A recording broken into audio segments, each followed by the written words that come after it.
treat today. So this is my dear, dear longtime friend, Lisa Bolin-Admire, who got me into gardening 100,000 years ago.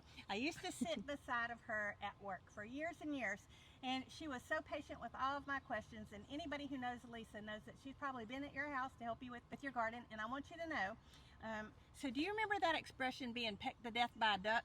That must have been how she felt when I just gave her all those different questions. Oh my goodness. Well, today she and Patty, hi everybody, have invited us to see their community garden for their neighborhood. And I hope it inspires you all to think about a community garden if you don't have one already. It's really great to bring everybody together. So before we get started, we have a couple of things I want to tell you about. Do not jump ahead. That's the most important thing, or you'll miss the recipes. Yes, you're going to eat in this episode. You're not going to eat our food, or we're going to tell you how to eat your food. So here we go. We've got two things we're going to try. First, we're going to go through their community garden, and then we're going to watch them go in the kitchen and make something with the things that they pull. Then the other thing is we have a little game. You guys show them the game. Okay, here we go. It's called Recipe Riot, because it's going to be a riot trying to get to see if they can come up with a fast recipe at whatever plant I point to. First one to get 4 points wins. So don't skip ahead. Oh, and please like and subscribe. We need more subscribers to keep this going. So thanks so very much. Patty, tell us a little bit about your garden. Okay, so our garden is 10 years old this year. We started as part of feedback survey from the neighborhood that the people that live in this neighborhood would love to have a garden. The developer of the neighborhood had a patch of land, which they then gave back to our community to start the garden. And the community was just whomever wanted to get involved and join. So we've had people from the beginning 10 years ago. We have this great spot of land, which you'll see has amazing sun. And we work together on what the plans are. We're almost year round, you know, in terms of what we're able to grow here. So we're really fortunate, you know, where we live in North Carolina. But we can talk more about how we're organized. But we were getting a lot of our instruction from just the NC State Extension and their resources about how to set the garden up. And it's lasted for these 10 years, which was actually our vision to begin with, is that we would have people still gardening here in 10 years. And we just keep, you know, experimenting together, and it's a great ride. And like you said, neighbors coming together, that's one of the best things about it too. So I have a quick question, Lisa. How many hours a month are you in the garden? Oh gosh, I mean, 20, 30 in this garden and in my garden and in other people's gardens. Is there a requirement for this garden? Is there a certain number of hours? We actually say, like, you could plan to spend just like a half an hour a month. And the reason is we have a very big development, lots of people are busy, and we work together cooperatively, which means, you know, all the beds are planted with kind of in partnership with one another. We harvest, everybody harvests from anything. So yeah, so we didn't want that to be a barrier for people feeling like on top of my job and all my other responsibilities that I can't make it to the garden. And so yeah, so that's worked really well for us. Yes. I think. Okay, so like I said, Lisa knows all things gardening.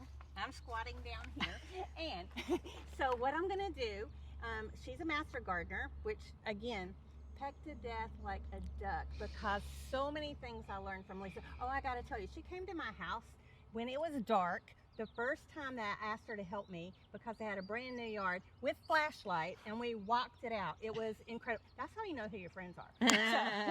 So I'm gonna give the selfie stick to Lisa and let her aim at the plants that we're gonna talk about before we start our game. All right, stay tuned. So here we have bok choy, and I think this is a smaller variety. We've kind of found that most of our vegetables that we grow, they taste better when they're a little smaller and tender. If you wait too long, they tend to get you know, bitter and just not as flavorful. So these bok choy plants that you see here were all started from seed. So and now we're actually at the point where some of them had started to flower. You can see that right with this one that's closest to that edge of the bed. So we've been clipping those off just to try to discourage it from completely bolting. But we're just getting ready to pull this out. Lots of uses for bok choy too. I'm sure we're going to talk about that later. But we were just really excited to see how this took off from seeds. I think in the past we had done bok choy from plants, and this worked just as well. So in this bed we have spinach, and then we have planted 4 individual basil plants around there. This spinach was planted last fall, and we have been eating off of it all winter. It's been amazing. So it is getting ready to bolt. As you can see, the flowers are forming at the top of this, and so we are about ready to pull it out. But before we do that, we'd like to do a harvest of some of the leaves, because they are still very tender. They're delicious, they're healthy, and so, with my pruners, I just harvest the leaves from around the bottom, and then the top just has kept reflushing the whole winter. So anyway, this is a great vegetable to grow. But once again, we do also have the rabbit fencing, because little critters like to go and help themselves. Hey, so here we are looking at 2 different beds of peas, different types of peas.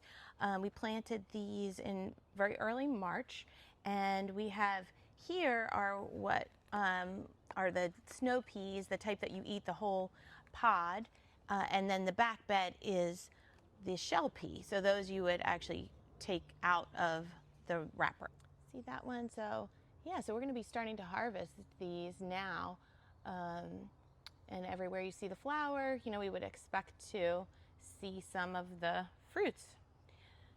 So these are great for all different types of dishes. Obviously stir fries. I guess I don't want to say too much because we have a game coming up. But Don't give it away. Don't give away my secrets. But yeah, so the peas were one of our first crops to plant in the cold season planting, and they're a favorite for a lot of people in the garden. Okay, another part of our garden is we grow herbs in pots along the sides, and it is very hot today. It's 95 degrees. So we actually watered these this morning, but they still are, they're feeling the pain of the heat. So anyway, just wanted to share, we have lemon verbena right here, and it does very well in this area. Next to it, we have spearmint.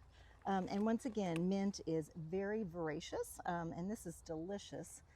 Next to that, we have parsley, and this parsley has bolted, so you can see it's got the little flowers on it. We'll need to trim those off at some point. And last but not least is cilantro. This is a fairly new planting of cilantro, and cilantro does not do great in the heat in North Carolina. So these will last for a short time, they'll bolt, and then we'll take them out. So anyway, these are just 4 of the herbs, and we have some more on the other side of the garden. So here are cucumbers. We planted them a couple weeks ago. We had started them earlier on, and we have a place for them to vine up, because they will, whenever they produce, they'll get heavy, and they also are a vining plant. So we just want to be sure that they have the proper place to attach to. Yeah, I think what we learned is that we have a preference not for the pickling cucumbers so much as for the the ones that are just for in salads or snacking or things like that. So we change our varieties every year. Exactly. And the other thing is, with the trellising, we go to resale stores and we just purchase items secondhand, and it works out really well, from a trellis standpoint. Yeah, I think we've even gotten a fair amount of things from Facebook, groups where people are getting rid of something. So it's, your trash is our treasure. So this bed is golden beets and the traditional red beets, and these are ready for harvest. So what we do is we look around the top of the beet and we see if there is a substantial amount showing, and so then we just pull it. You just kind of ease it out of the ground. You pull it and you give it a nice shake. Look at that. And we have this lovely, lovely beet that is ready for whatever recipe you choose. Some people eat the top of the beets, or you can cut off the top and then you can also just kind of yank off this bottom root. And I'm going to use my pruners, and I'm going to cut off the top, because in my recipe I will use just the beetroot right here. So here is our vegetable ready to go. Do you wear gloves when you're handling beets yourself? I do. Whenever I'm doing all gardening, I like to wear garden gloves, just because you never know who's gonna be in there already. So yeah, anyway, I like to have just really lightweight garden gloves, so that I can also feel the soil and be able to manipulate the seeds and the leaves and everything else. So how about in the back here? I think we've got some green onions. So so these are great. These are also, you know, the ones that we know as scallions. Again, just another variety of onion for us to work with here, and they're looking really good. They look like they're actually at the perfect size. I did pick a few earlier today. If you want to take a look here, Lise. Yeah, let's just look. We'll shake it out, and voila! We have green onion ready to go in your salad. And what's so nice with those too is, like, if you're making something that requires some onions, you know, maybe it's not that much, and then you're buying like a giant bunch from the grocery store. I mean, this is the perfect thing to grow and just be able to use right from your garden what you exactly need. So I think probably the crown jewel of any summer garden is the tomato section, right? So we have here our varieties of tomato. We have some Roma tomatoes, ones that we typically use for making sauce. And then we also have some other varieties. We actually have some that, you know, were started by our garden members at their own houses, and then when they got mature, they brought them in, and we had, as you can see, different timing in terms of the readiness of the plants, and that's why we have different progress right now in terms of the heights. We are getting ready to give these guys a boost too, with some Epsom salts. That's one of the tricks for helping to get your tomatoes to really grow strong and proliferate. So that was a tip that we got from one of our gardeners. Everybody has different experience and family traditions, which is great, and they all get shared here, and it's just as we said, like, it's an experiment. We love to try and see what we can do. So the tomatoes that are also really popular are the cherry tomatoes too. Everyone loves them for snacking, for salad. So in this bed we have Asian eggplants. I think my southern's coming out. And these are beautiful. As you can see, they kind of have that purple tinge on the leaves too. And I know, actually, I'm happening to make something with eggplant tonight. Maybe I'll save that for later. Okay. But yeah, but eggplant is terrific. It's done really well in the garden. We moved it from one of the other beds over here, because we always rotate our crops to make sure that, you know, we don't have depleted soil, and that, you know, we provide plants that can give different nutrients and take different nutrients than the previous plantings. Exactly. And talking about reusing things, we've gotten spoons from shops, and we have eggplant as our identifier right there. So just more ways to reuse things. We have a little fence around these raised beds.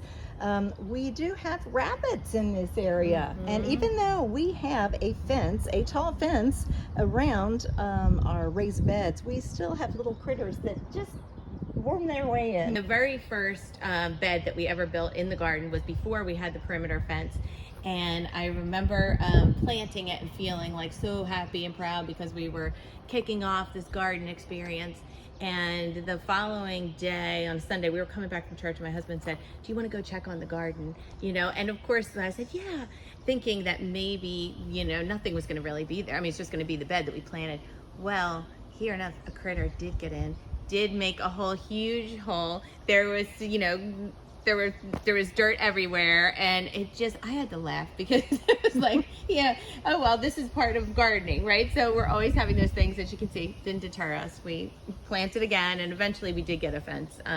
Also for just some neighbors that are very close to the garden, it just conceals, when we're working, everything doesn't always look, beautiful, say, to the outside, maybe to somebody who's not a gardener. So it's kind of worked for two ways: privacy for neighbors, and then also, just keeping out some unwanted critters here as much as we can. Hey everybody, just like I promised, we're getting ready to have like the vegetable Olympics. We're gonna have the recipe riot, because this is gonna be a riot. Get ready, okay?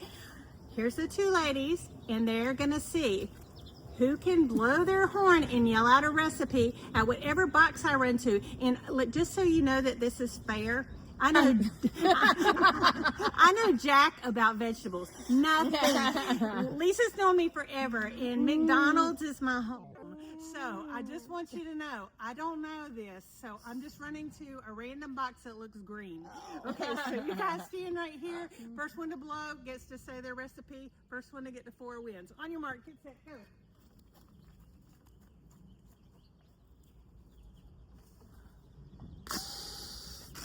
Okay, that's melon. I would do prosciutto with melon on my little cheese and meat plate. So just cut up that melon. It's called ice cream. It's sort of sweet, green melon. Wrap it in a piece of the Italian ham or regular ham. Stick a toothpick in it. Maybe if you want, you could drizzle a little olive oil or balsamic on it. That's my recipe. Woo! Point here. Next, on your mark, get set, go.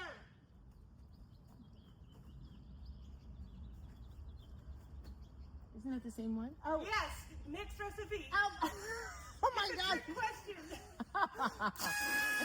Yay! What you got? I would make a cold soup. I would make a cold melon soup. I would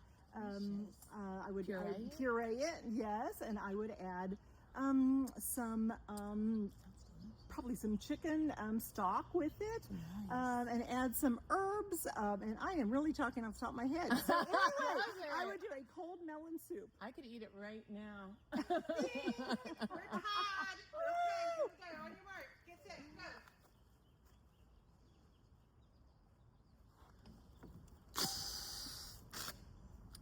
I'm going to say spinach smoothie. You kind of got me thinking there. I know that's one of your go-tos, but yes, spinach. Everybody's trying to get a little more protein, trying to get your vegetables. So stick some protein powder in there with your spinach. You could throw a banana in there. You could throw even blueberries in there or something like that to sweeten up another fruit. A little milk or yogurt of your choice. Whip it in the blender. And maybe add some honey if you like it a little sweet. Definitely that would be perfect. That's the spinach smoothie. Ooh, yum. 3, 2, 1. All right. First 1 second. On your mark. Oh, and if we tie, everybody wins. On your mark, get set, go.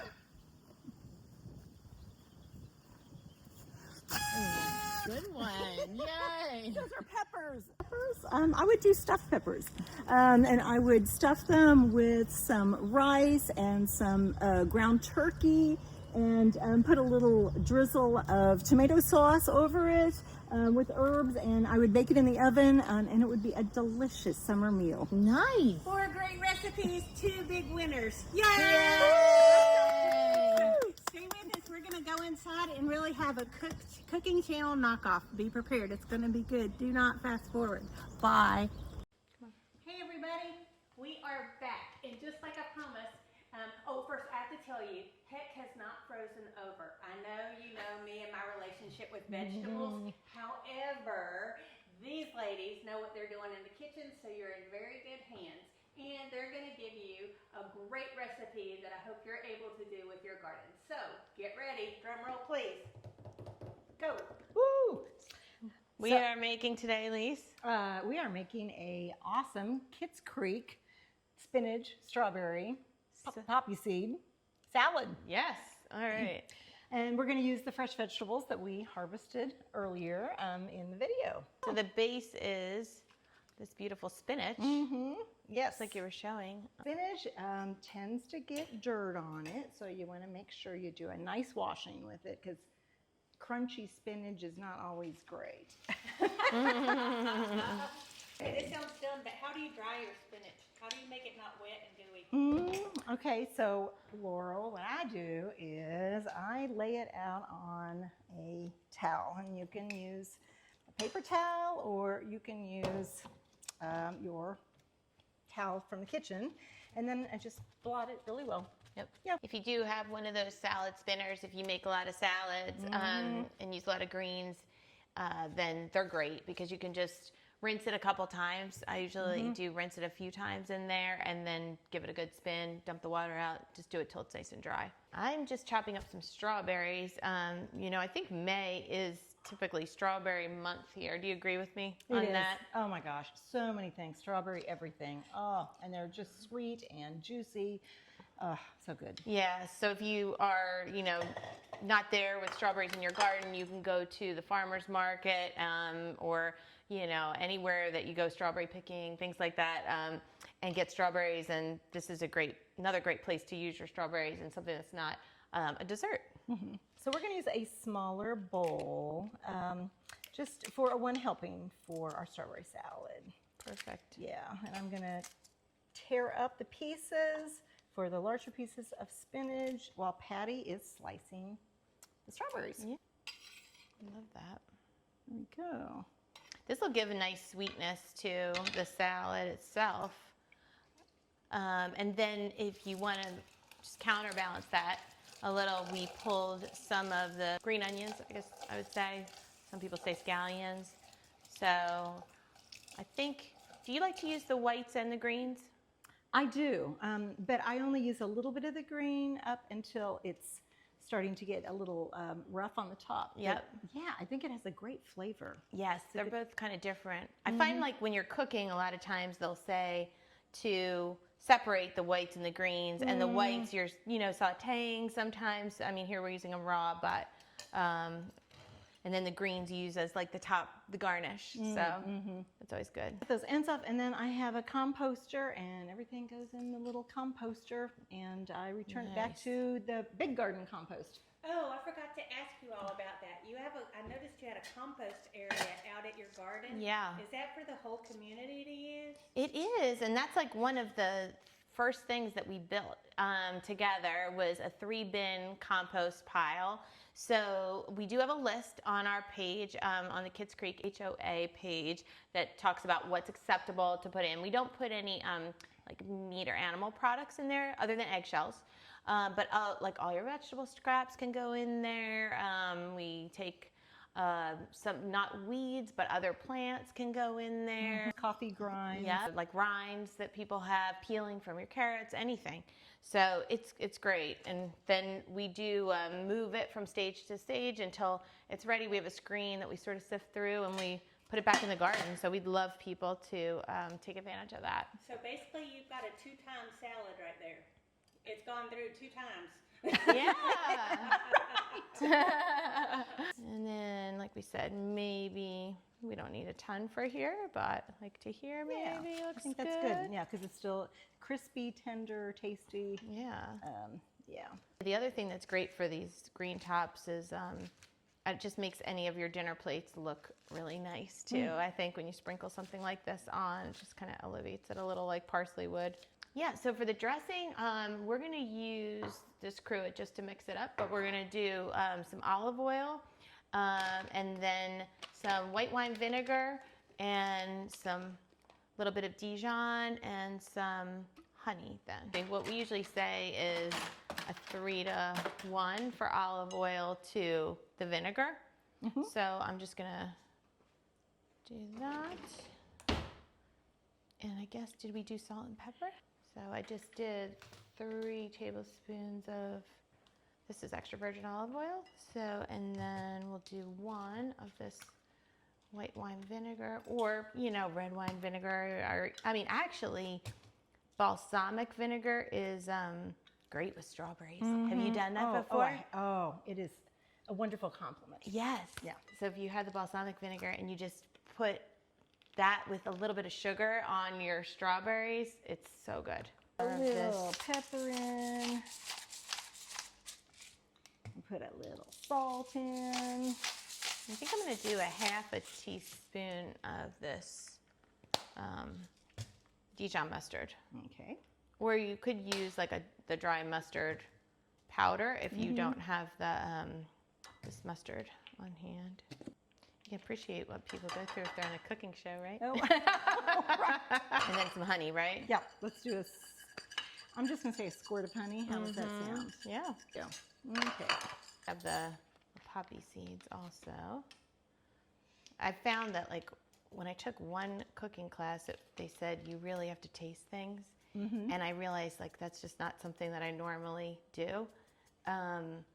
But if you don't taste it, then you can't adjust it. And if you don't adjust it, then people are sitting there maybe trying to like, season, or everyone's taste is going to be a little different. But especially, I know my mom always had me taste her like coleslaw. She was like, "You're my taster, for the dressing." And does it need more vinegar? Does it need more sugar? So, all right. Yeah. Let's see. I think we're gonna know, but I think we will too. Yeah.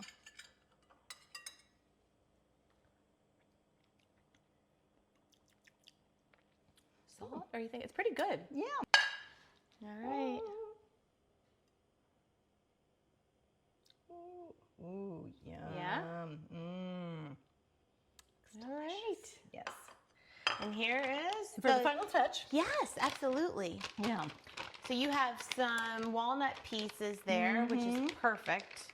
I don't know if we talked about this before. I think we were in the garden, but just for like a little bit of extra protein, walnuts are great for that. And I've also seen where people use pine nuts too, like we use when we make our pesto with the basil. So if you have pine nuts on hand, that would be good. Yummy. And we can toast those too, but we just decided not to for this recipe. I thought we were going to toast with. With champagne. That would have been fun, or anything. But yeah. So, and here it is. So here we are. Thank you guys so very much. It looks wonderful, and we are so glad that you joined us. And if you have recipes that you'd like to share from your garden, make sure to send them to us, because we would love to put them up on the North Raleigh Seed Library Facebook page, as well as the North Raleigh Seed Library YouTube channel. Make sure to sign up and become a member, because you have to be a member to be on. But we just love that you all are trying the Kitt Creek salad. Have a great day, everybody. See you. Bye. Bye.